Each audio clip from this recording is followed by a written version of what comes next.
Hey, what's going on YouTube? This is Eric with SweetSpotDFS, and welcome to my DFS preview for the 2022 CJ Cup.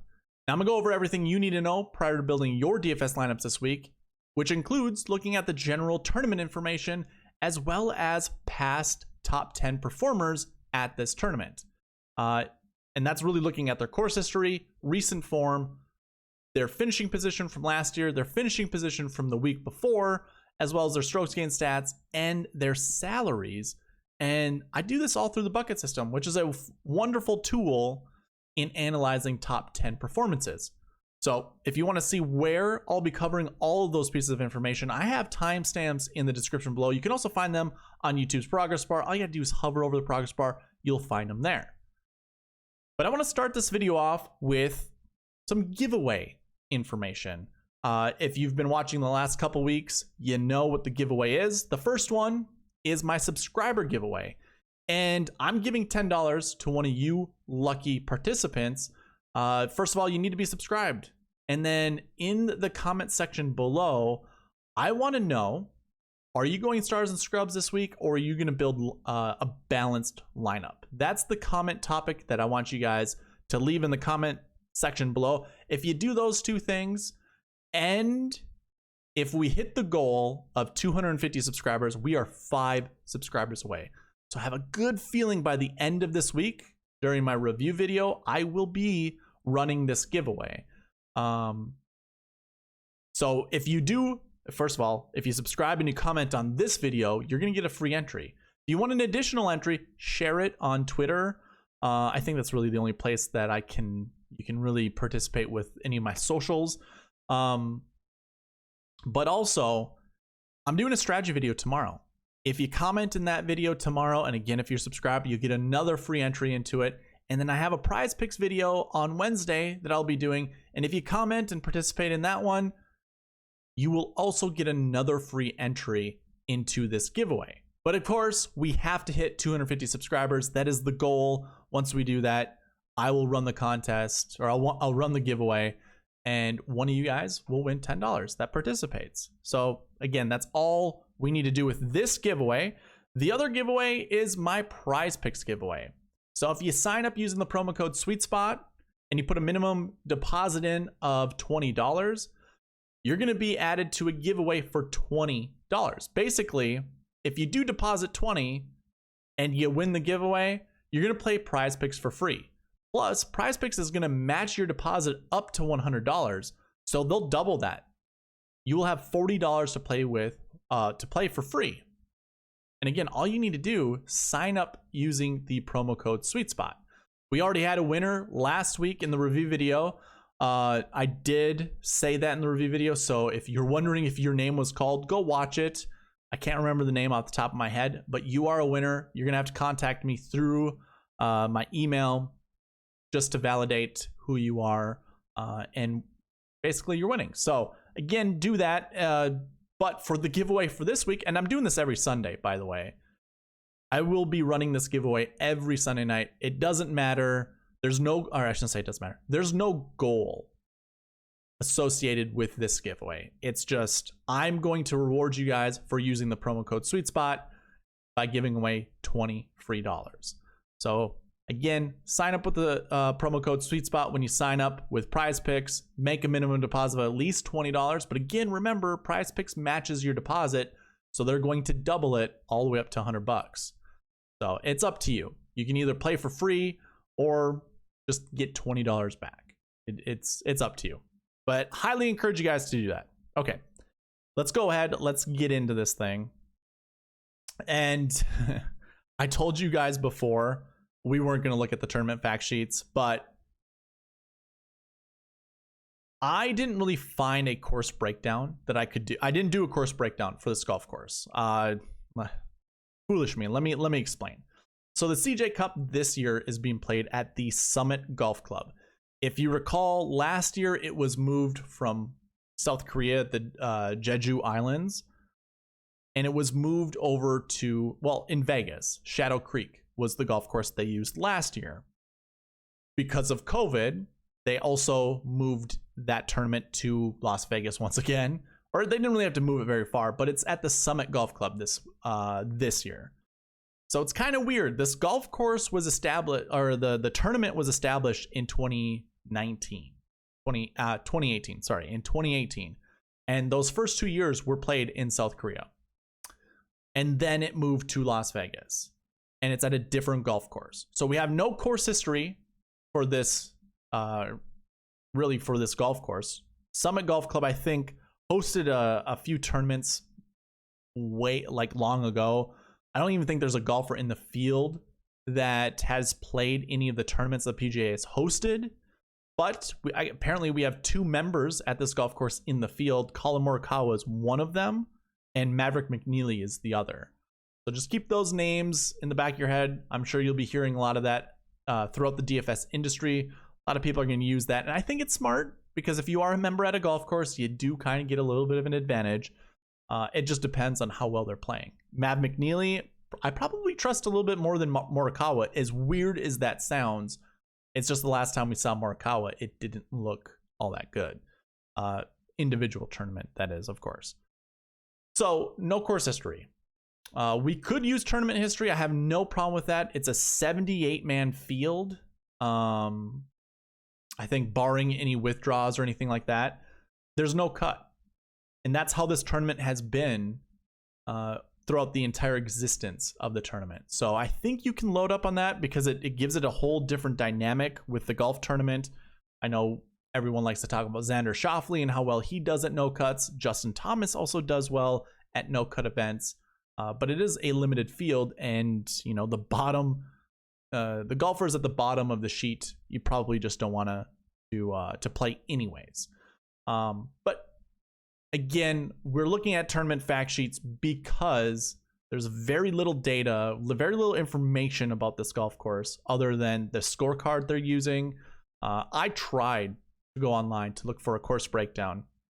Usually I'll use like Blue Golf, or I will use the I forget what it's called, something visualizer, and neither one of those had any information on this golf course. At least I couldn't find.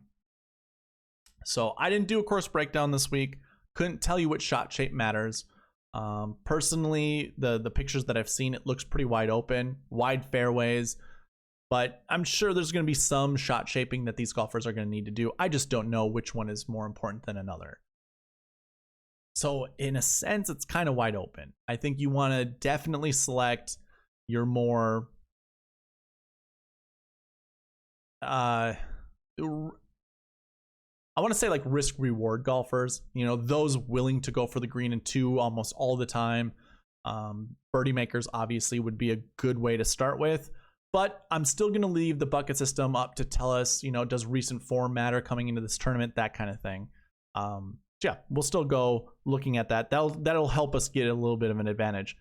For the golf course, I'm sorry, took a while to get here, but Summit Golf Club, par 72, 7,400 yards. It's like it equals out to be 103 yards per par, which is pretty average on tour when it comes to like a par 72. So it's not that long, it's not that short, it's pretty much in the middle.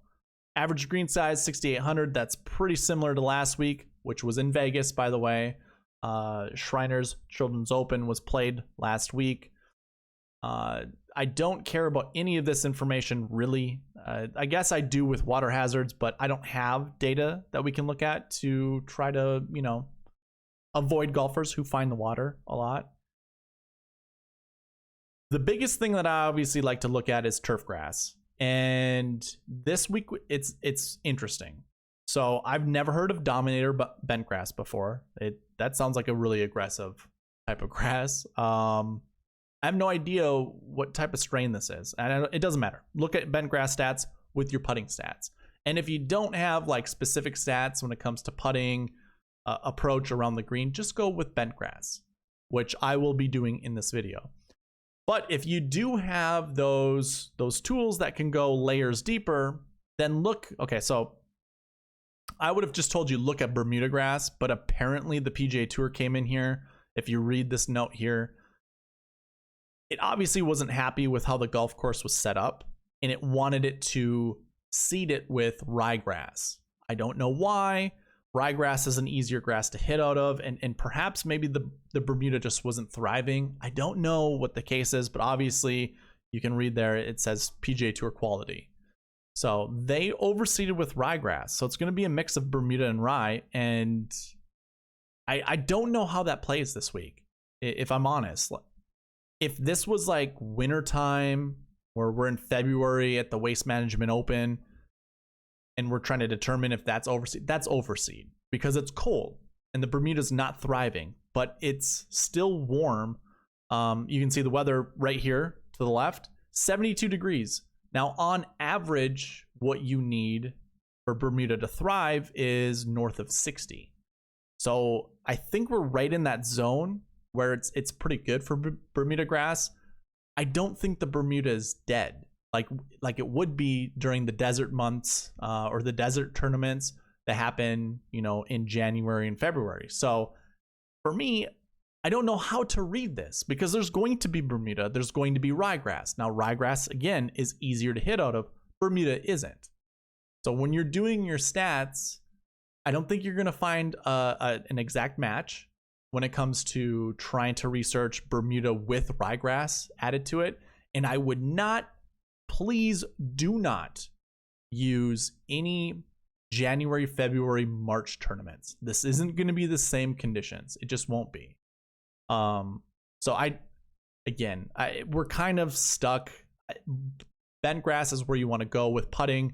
Again, and honestly, I think bent grass, just when it comes to results, is where you want to go anyways. Remember, on the greens, half of your shots are on the greens. So pretty easy to go with bent grass.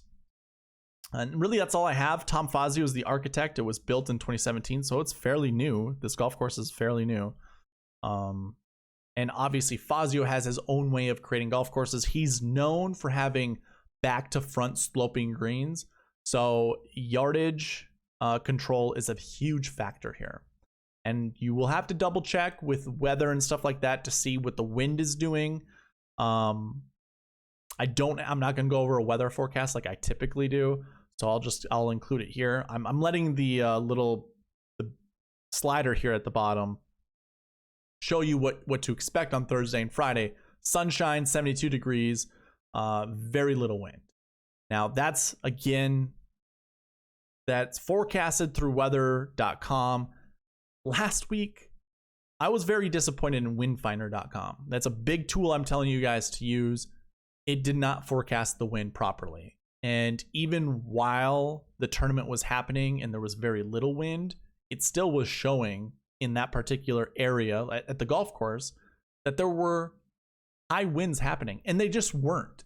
So I don't know if something was broken for that week or what, but it didn't reflect the proper wind. Like the wind that was measured or anything like that. So I still think you do want to use windfinder.com. It's probably the best tool, especially when you make your prize picks or your showdown slates, things like that. You want to know what wave is going to be more beneficial than the other. But anyways, no weather forecast. That's all I have for you guys. And no course breakdown. So from here, what we're going to do is get straight into looking at past results. And, well, we don't have we don't have a cut. Again, the first 2 years were played in South Korea. The first 3 years were played in South Korea. I said that wrong. And then last year we played at Shadow Creek. And this year we're playing Summit Club. So yeah, I had that wrong, but we're not too far off. Usually we have 78 golfers in the field. You can see every single year we've had that. Some people withdraw. That seems pretty common for this tournament for whatever reason. I wouldn't worry about that. Don't worry about that. Not a big deal. Minus 20 last year at Shadow Creek. If you remember the conversation heading into Shadow Creek, a lot of people were saying this golf course plays difficult, like it's a tough golf course. Well, the PGA Tour came in with perfect conditions, and Jason Kokrak won at 20 under. The year before that, Justin Thomas won, but this, again, was over in South Korea at 9 bridges. So these 3 years, it'd be great if we're going back to South Korea. That way we can use this for course history, but we really can't. You still can think of tournament history, which obviously is just taking everything into account. You know, does this tournament matter to certain people? You know, does it not? I mean, I think we see Cameron Smith up there quite a bit every single year. Can't remember. There he is right here. Like, Cam Smith has some good tournament history. So does it matter to him to play well here? Maybe he just likes the format, you know, things to consider. And I honestly don't think that's a bad thing to think about. But looking at past results, 9 under, again, this was in South Korea, and I think the weather was kind of, you know, it was a factor. But the other 3 years, not so much. 20 under ends up being the winning score. I think that's what we can expect this week. I mean, when you look at pictures of the golf course, wide open fairways, big greens, I think scoring can be had at this tournament. So I would anticipate something like last week that we saw at the Shriners Open. Sungjae Im won at 24 under. I would forecast between 20 to 24 under.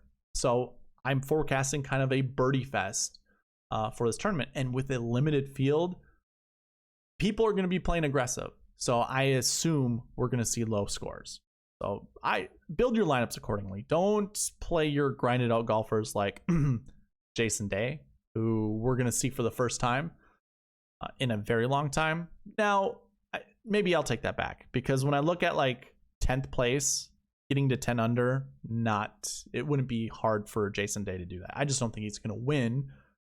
But when we're building DFS lineups, I don't necessarily think you're trying to pick 6 potential winners.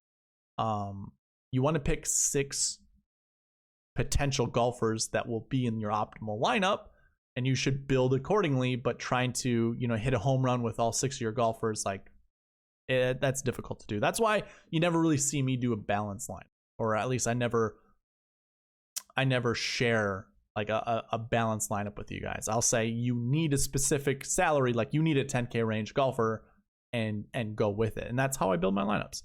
So here's your past results. Again, no cut, so we don't have to worry about that. Looking at past optimal lineups, don't have it on the screen for you to look at, but I can create it quickly. Not hard. Some of you guys can see how I do this, but when you see it, it's not going to be a big deal. Basically, I already have these marked as optimal lineups, and I recorded that when I saw the DK points. What I used to do is copy the points over here and basically add them up and try to find the right golfers to find your optimal lineups. But then I was deleting them for whatever reason, you know, back in the day. Like, this obviously happened in 2018. For whatever reason, I was deleting my data back then. So unfortunately, I can't give you the points. But this was the optimal lineup. It did equal 49,000. You can't see that. I mean, you really can't see that. But Google has a little calculation down here. So that equals 49,000. And that's basically how I show you guys what the optimal lineup is. And obviously you guys can do the math really quick too when you look at the screen. But when it comes to like realistic optimal lineups, I'm always looking for a lineup north of 49,000, because I don't want any of you guys to really leave a lot of money on the table. I think it's foolish to do that. Most of your GPP winning lineups win around $50,000. So either way, 49, that's right in that ballpark. It's the very minimum. But it included a 10K golfer, 1, 2, 3, 4, 7K golfers, and a 6K. Now there was a golfer here, or there's a 9K and an 8K golfer, but we can't really substitute any of these guys to get there. And you don't have any low 6Ks that are up there. So you're kind of stuck here. You need to have these 6 golfers. And again, 49,000, that's good. But again, 12K guy, or a 10K and above, almost 2 10Ks, and several 7Ks. So that was 2018. 2019, I don't like this, so I will be creating a realistic optimal lineup.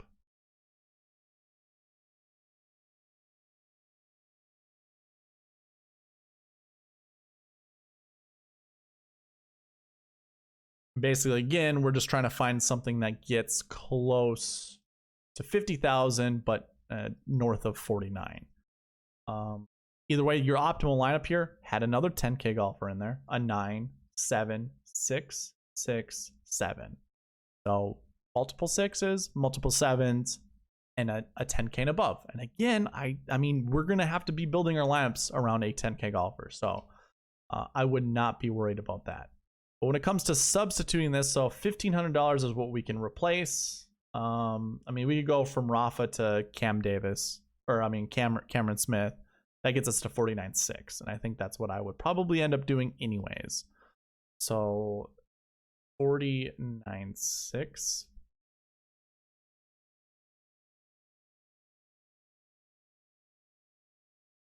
I didn't think about updating these prior to recording the video. I just wanted to get the video out quickly, so that's why I'm doing it with you guys here, but hopefully you guys don't mind that. So again, that's Cameron Smith. These guys right here. So color that green, but either way, 48.5, so we're leaving some money on the table. Again, you need a 10K golfer. In 2020, see your GPP winning lineup left $300 on the table, really close to 50,000. But your optimal lineup had another 10K golfer in it, 6-2, a 9K, an 8K, and then 2 more 6s. So 3 6K golfers, a 9K, an 8K, and 11K. Kind of opening up the avenues to a stars and scrubs lineup. So obviously, to me, you need to be building around a 10K golfer, at a 6 and probably a 7K, although this year we didn't see a 7K golfer in it. Now, if we're building a realistic optimal lineup, I think what we can do, go from Streelman to Hatton, that's 50,000 on the button. So I will do that. And this obviously includes every golfer inside the top 10, and it was 50,000 on the button. So what I'm going to do,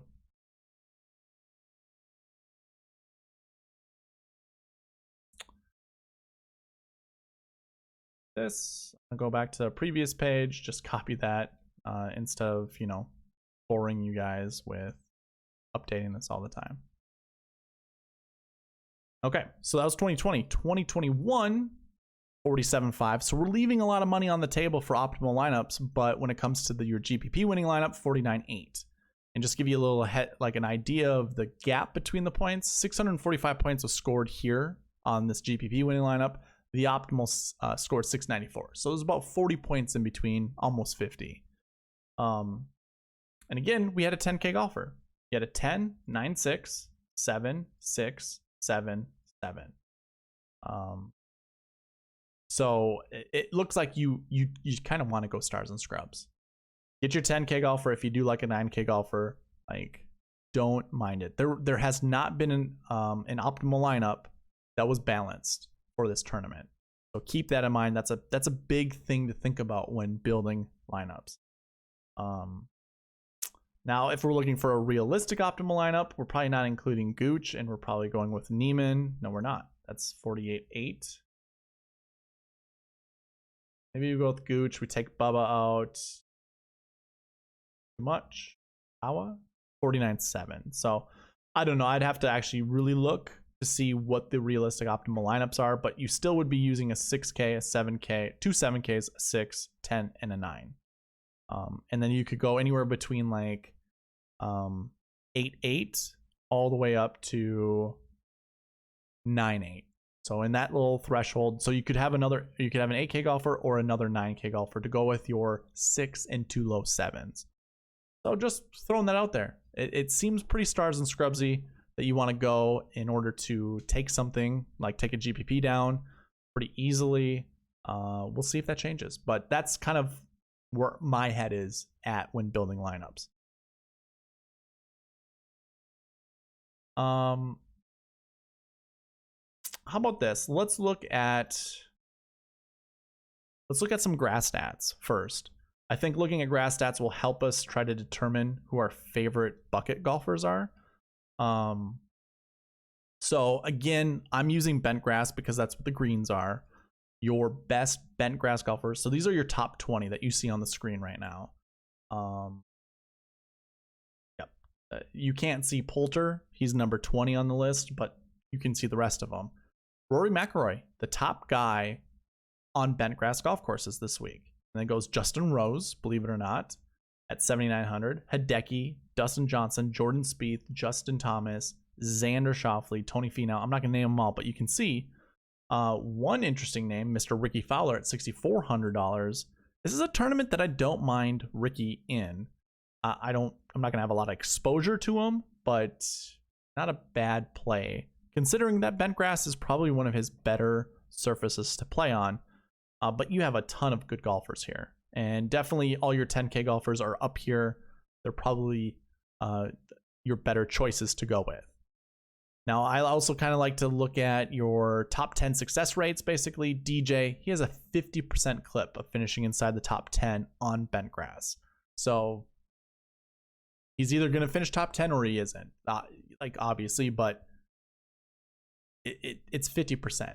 So it's a 50-50. I like his chances. He played really well in the Ryder Cup. If he has his game back around like he did when he was dominating, DJ is one of the scarier golfers on tour, that you can make that conversation of when his game is on, no one can beat him. You know, you think that way with like Dustin, you think that way with Rory. You probably don't necessarily think that way with Rahm, but Rahm's game right now is so good. Like, he's lighting shots both directions. I don't know what it is with Rahm. I think it might be, I'm not going to go with the temper thing. So if that's what you're thinking, that wouldn't be with me. It's something to do with the short game, and he has a really good short game. For whatever reason, it just doesn't seem like it's clutch. Minus, obviously, the Memorial Tournament when he chipped in after, getting a penalty added to his score. Either way, Dustin Johnson on top of his game, hard to beat. Same goes with Rory. Those two golfers, when they're on top of their game, hard to beat. I don't have much confidence in Rory. He is my number 2 ranked golfer this week. We'll get into that more in the strategy video. But yeah, I don't know how I feel about Rory. I have definitely more confidence in DJ than I do with Rory. Either way, I'm not going to go through all the rest of these golfers, but you can see all of them on the screen. And also, it's important to note the number of bentgrass events these guys have. So someone like Jordan Spieth might look a little bit more impressive because he has 25 more events than Dustin Johnson on bentgrass golf courses, with still a very similar overall bentgrass average, just not as much inside the top 10 because Jordan Spieth is pretty volatile when it comes to his performances. But, I mean, questionably, he could be one of the better bentgrass golfers in this field. And we can look a little bit further in looking at the 2021 bentgrass stats. So this is looking at last season's bentgrass. Justin Thomas is your leader, which is very interesting. He won the Players' Championship, which is considered bentgrass because the greens are bentgrass, especially during the time that they play. So he gets, a 1 added to his average, which really bumps it down. So yes, he did win. He deserves that credit, but he's not normally known as someone who's super good on bentgrass. And especially for his price tag, like, it's a misleading number. That's all I'm trying to say. I don't remember Shane Lowry, why his average is so low. I don't really trust him on bentgrass all that much, but maybe I'm mistaken. And this is kind of a stat that's telling me, hey, don't sleep on Shane Lowry. I'm not going to go through the rest of the guys, but you can see the differences in some of these. Obviously, we weren't talking about Cameron Smith until now. We weren't talking about HV3 until now, or Kevin Na. These guys weren't showing up on those grass stats, but here you go. These are the grass stats to look at. From here, I think the only thing left to cover is the bucket system, which is going to analyze the top 10 for 6 different stat categories. So if we go into the summary page, I already have it filtered of what I want to talk about, but we're looking at last week performances, looking at course history, recent form. Of course, we don't really have course history. We're not actually going to look at course history. Actually, no, we can. It's just, there's not a lot of data with it. It'll be tournament history, not course history. And then we'll look at salaries. We already know we want a 10K golfer. I think it's going to prove out that you want one. And then our strokes gained stats. So we're going to do that through the buckets. And I'm actually going to cruise through this pretty quickly. If you have any questions, just leave them in the comment section below. But I think most of you guys that follow me know the bucket system pretty well. How about this? Let me do something really quick. I don't know why I have not divided this. To me, it makes it look a little easier to understand and to see. So I'll just do that, and it won't matter the rest. So we're looking at the last year bucket. So this again is looking at the finishing position of golfers inside the top 10 of every tournament or every year for this tournament, and trying to determine, is that a stat that is important to look at? So as I see it, your number one bucket, and I don't have it color coded, my apologies once again, your last year bucket is the did not plays. So not having or not playing the year before is kind of a benefit. And I think that's primarily because it's a fairly new tournament. So it's a volume driven bucket. You can see there's 41 golfers in that bucket usually per year. We have 31 this year. So yeah, that's kind of an interesting thing. The strength of field, by the way, it's messed up. I'll fix this when it comes to the strategy video when we're looking at anchor buckets and stuff like that. For this video, it's not all that important. But looking at golfers who did not play last year is a good bucket to look at. Your second bucket is actually golfers who top 20'd the year before. So again, it's that question, does this tournament really matter to certain people? Do they just show up and just play well because they know it's easier to play well at a golf course or at a tournament that doesn't have a cut or things of that nature? So we've seen a minimum of 2 finish inside the top 10. I do track optimal lineups, and we've seen at least 1 in that optimal lineup every single year. We only have 14 golfers this year in that bucket, and on average, we see 15. So target your golfers who top 20. And again, your max is probably 2. I wouldn't go over 2 of those golfers, but you obviously can. And I want to mention your last year 1 golfers. We see a minimum of 3 inside the optimal lineup every single year. So you're going to want to mix last year golfers or golfers who didn't play last year with golfers who top 20. And you could probably really create just of these 2 buckets, selecting somewhere between like 3 to 5.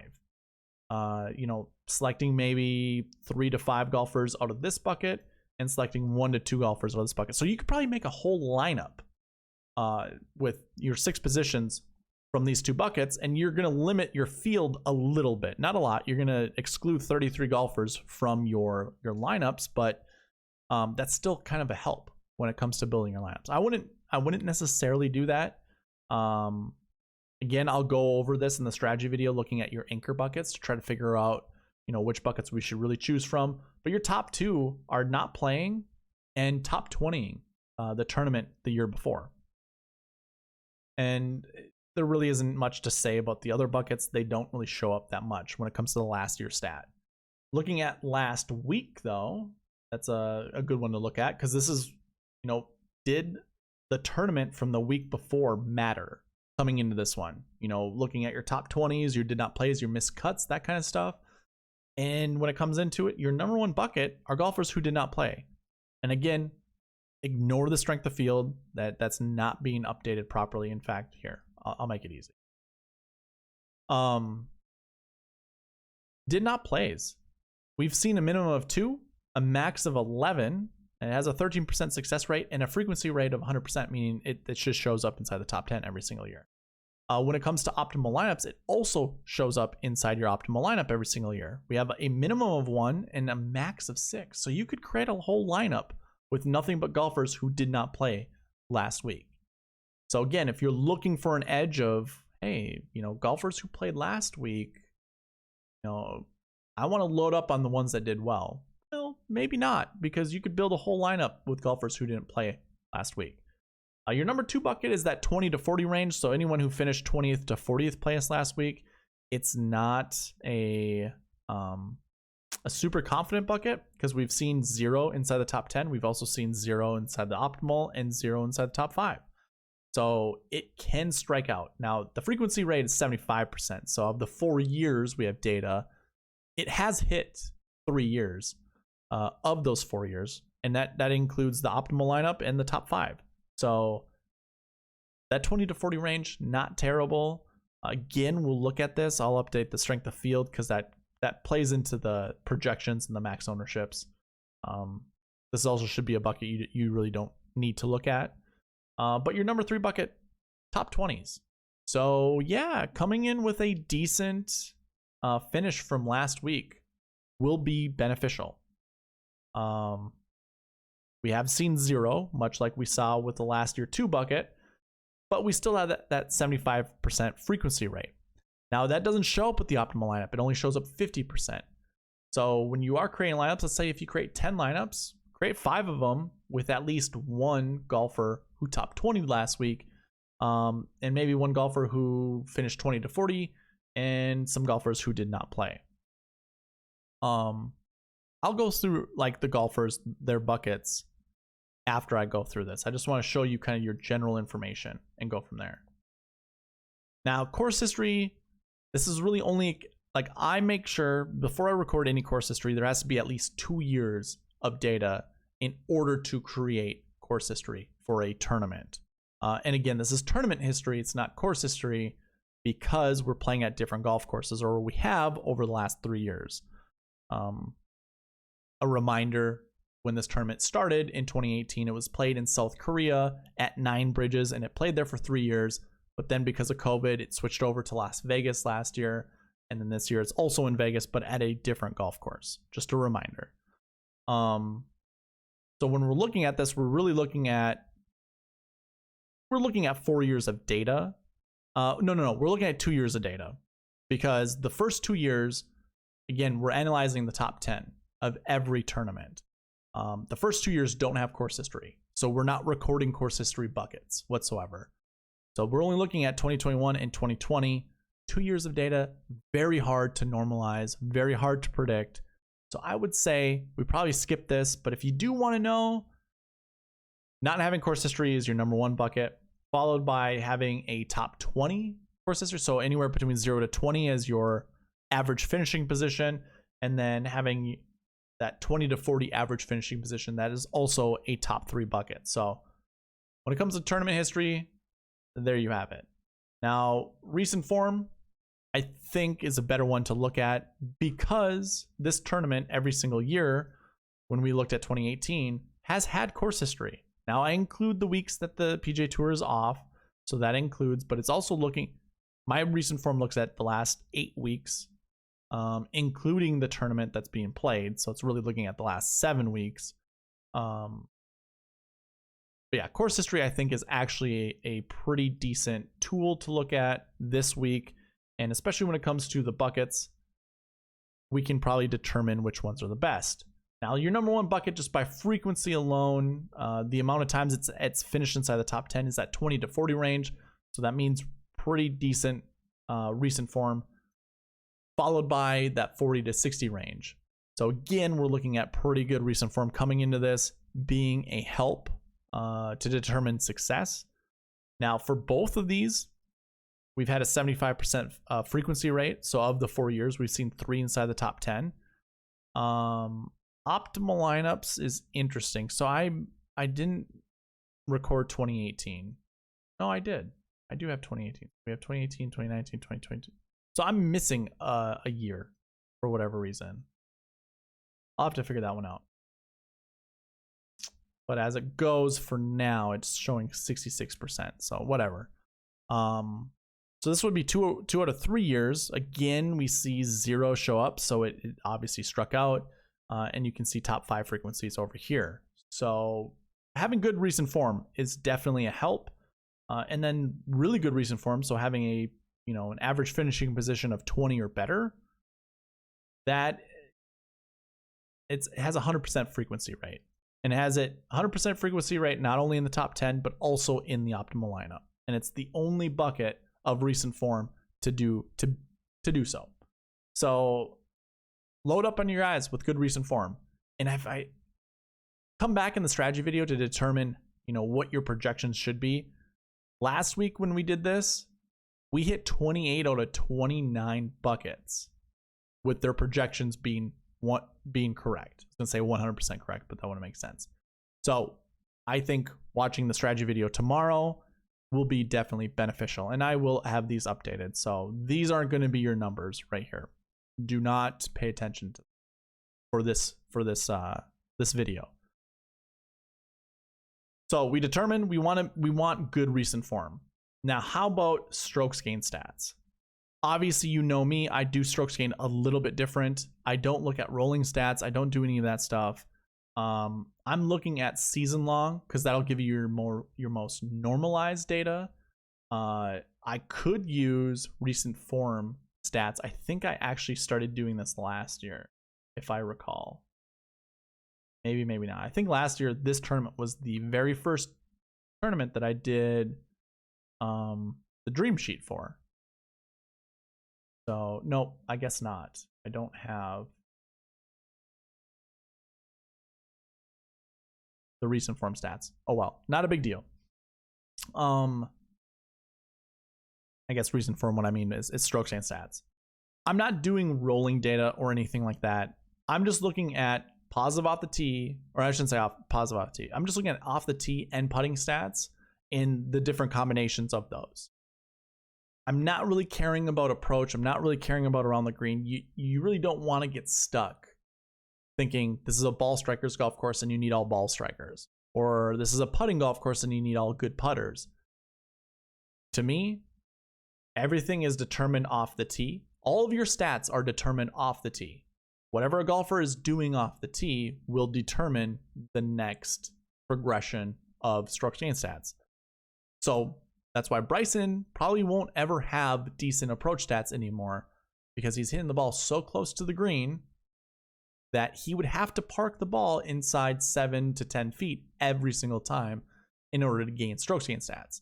And again, I will create a video on this a little bit later, hopefully during the off season for golf. And it's between Thanksgiving and Christmas that I'll do this to explain how that happens. But either way, I'm not caring about approach, because you could have really long ball hitters that don't have very good approach stats, but you still want to determine their putting stats, because obviously putting the ball in the hole is the way you win tournaments. Obviously, it's my John Madden quote for you. Yeah, I want to look at off the tee and putting stats. Those are the only things that I really care about. So when they're all positive, they get the strokes gain 1 bucket. If it's positive off the tee, positive putting, and a negative stat in between, that's your strokes gain 2. 3 is positive off the tee, negative putting. 4 is negative putting, positive, or negative off the tee, positive putting, and so on and so forth. You can see on the screen what those are.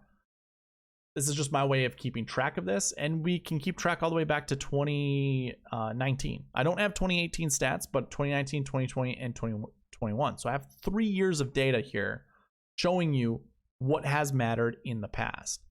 So coming in with all positive strokes gain stats, we've only seen a max of 1 finish inside the top 10 in a given year. Now, we typically see 5 on average in this bucket. This year we have 15. So this number is going to go up. I think the projection is going to be like, you definitely want to have at least 1 in your lineup. So having all positive strokes gain stats, I think, will be beneficial this year. And again, I'm using data that goes 1 full year back. So I would encourage you guys to do the same, to follow with me. Strokes gain 2, we've seen at least 1 inside the top 10 every single year, but not quite 1 inside the optimal lineup every year. That goes to strokes gain 3 and 4. You can see 1 inside the optimal lineup every single year, and at least 1 inside the top 10 every year. So loading up with your strokes gain 3 and 4 might be beneficial this week. And that helps because you kind of want to know, should I take some negative off the tee golfers? And I think you should. At least 1, it looks like. And then the other 2 stat categories here, or the other 2 buckets within the strokes gain buckets. Negative off the tee, negative putting. That one isn't very good. 33% frequency rate. Not a very high success rate. And then no strokes gained stats are your Corn Ferry golfers, basically. Has a decent modicum of success, so like 66.67%. Again, we only have 3 years of data, so 2 out of 3 years it's finished inside the top 10. 2 out of 3 years it's been inside the optimal lineup, so don't be afraid to use a golfer who has no strokes gained stats recorded for 2021. So those are all of those buckets. We can look at salaries really quickly, but again, we kind of already went through this with the optimal lineup, like reviewing those. Here's an interesting one. Actually, never mind. I was looking at top 5 frequencies. I was going to say, wow, a 10K and a 9K has been in the optimal lineup every single year. But with that, a 10K has been inside the optimal lineup every single year. And obviously you saw that. So I do think we want one. We have 6 10K golfers this year, and they're obviously very talented. So yeah, I would definitely go with a 10K golfer. Outside of that, your next 2 kind of, decent bucket, or the next 3 buckets, 9K, 7K, and the upper 6K. So 6.5 and above. Those are the 3 buckets I would definitely consider building your lineups around, almost anchoring around. Maybe not so much 9K, but definitely your 7K. We saw at least 1 inside the top 10. I thought we had 1 inside the optimal lineup every single year, but that isn't the case. Yeah, 7K would be, for me, a little bit more, I'd be more confident playing at least 1 7K golfer to go with 1 10K, and then kind of mixing and matching. Like I might do 3 7Ks, a 10, an 8, or a 9, depending on how much salary I have left. Same would go with, lining up with 1 upper 6, maybe even 1 lower 6, a 10, and then maybe trying to figure out, can I put another 10K golfer in my lineup? Or maybe I do 2 9s, whatever. But I definitely think, based off of what I see here, that's kind of the route I want to go. But yeah, that's all I have for you on this preview. Kept it kind of short, so that's always a good thing. Again, reminder, we want to hit 250 subscribers. So if you are not subscribed, please do so. And if you want to put a free entry into the giveaway that I'll do at the end of the week, if we hit that goal, comment below. Are you going stars and scrubs this week, or are you going balanced? I kind of want to know. I think for me personally, I'm going to go stars and scrubs on 90% of my lineups. No. 70% of my lineups. And then like 25% or 20% will be your general 10, 9, 8, 7, 7, 6 lineup. And then 5% will be balanced. I truly don't believe this is a balanced type of week. Saying that might come back and slap me in the face now, but I do think you definitely want a 10K golfer, and you can't build a balanced lineup if you go 10K. So that is how I feel about that. And again, I want to know, what are you guys going to do? That'll get you a free entry into it if you're also subscribed, that is. And if we hit that goal, I'll run that contest or that giveaway at the end of the week. Also, if you're not signed up on Prize Picks yet, please use the promo code SweetSpot. You'll find a link in the description below. Drill down on that. It'll get you straight to the landing page of Prize Picks. Just hit start playing now, and SweetSpot will be populated in that referral code. Outside of that, I don't have anything else. Check back with me tomorrow looking for a strategy video. We will figure out our anchor buckets we want to build around, our marquee tee times, to try to anchor, like pick golfers out of that to anchor around, and try to get a little bit of an edge. So again, with that, check in tomorrow. I've got nothing else. So thank you for watching. Please leave a like, comment, subscribe, all that good stuff. I'll see you tomorrow. All right, bye.